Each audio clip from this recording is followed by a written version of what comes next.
Yo naman, nakalibre pang ulam na. Libre ng ulam ni Butchoy. Ay, tingnan nyo guys, oh, lalaki. Ay. Guys, magandang umaga sa inyo. Manghuhuli nga pala kami ng isda. Kung tawagin ay sumbilang. Yan guys. At syempre, bago kami sumukbo, kumis muna ako sa aking baby, pampaswerte yan. Yan.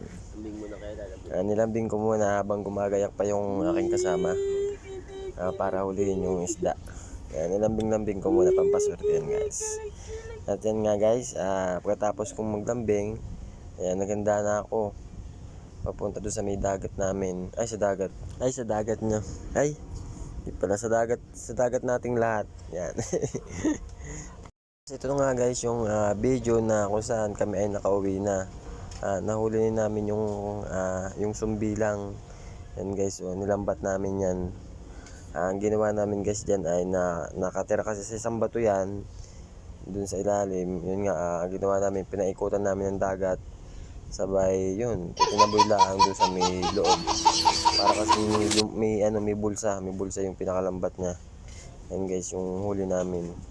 Yan guys, kung makikita nyo yan sa ibang lugar o kayo makakahuli, huwag nyo yan guys, hawakan, may tinik kasi yan guys eh.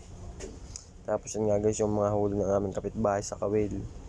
Yan guys, ay ulam na sobra-sobra pa sa pang-ulam. Ayan o, ito guys, sa Kuya Bobby, yan o. Hindi na yan pang-ulam, pambislad na yan. Siyempre papatuyuin pa yan bago yung ulam, diba?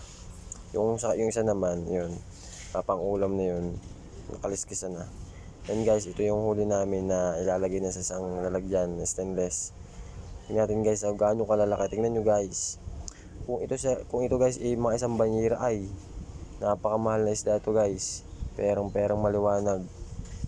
Wala, ito lang talaga guys yung laman ng batong malaki. Yan lang talaga yung laman. Yan, maliit sa video guys, pero pag nakita sa personal malaki yan.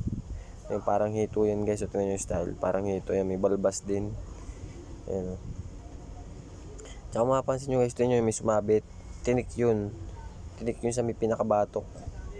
Yun, pagka kayo may na-encounter na ganyan, may nakawel o may bibiling kayo sa palengke, tapos may makita kayong ganyan, yan guys, may tinik yan oh. Kaya may hawak na gunting yan eh, aalisin yung tinik yan oh. Doon sa pinakabatok, sa pinakatagiliran, dalawa, di ba tatlo yan guys, isa sa batok, dalawa sa tagiliran. Yan. Tapos yun, pwede nyo nang hawakan. Basta matanggal lang yung tinik nyo. Kasi pag natinik nyo kayo guys, nako lalo na yung may mga sakit sa puso, baka mautas. Patay agad ang madadali na rin. Pero kung di naman, wala. Lalagdating ka lang guys. Yan guys, oh. Kaya ingat kayo guys kung makaka-encounter kayo nyan. Napakasarap na gatan yan guys, malasa. Ayun, oh. Tapos yan nga yung kasama ko yan, ang Kuya Gobe. Siya yung tatanggal ng bituka. Yun guys, paano tanggalin yan? Pinipisil lang yung tiyan. Lalabas na yung bituka. Yun, ginugunting na yung yung iba pa. Para matanggal yung mga tinik-tinik. Hindi pwedeng lamasin guys, buhay pa yan eh oh. Hindi pwedeng lamasin.